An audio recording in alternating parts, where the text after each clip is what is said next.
am excited to offer this course, Environmental Sociology, in the SWAYAM platform, which is especially designed for the students of MA Sociology, Social Work or Masters in Development Studies.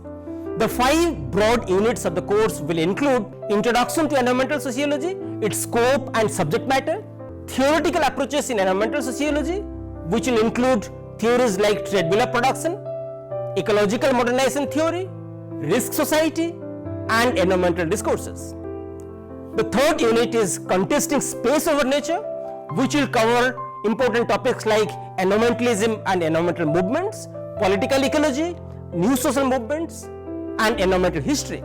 The 4th unit is Governing the Nature, which will cover topics like common pool resources and natural resource management, including forest and water.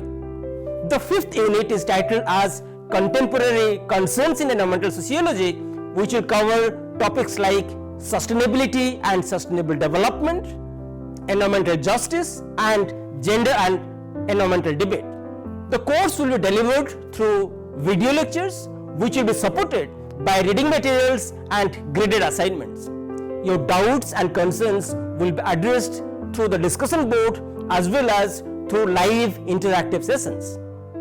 The assessment process will include both internal assessments and the end semester examination. Successful completion of this course will help you to earn 4 credits and a course completion certificate.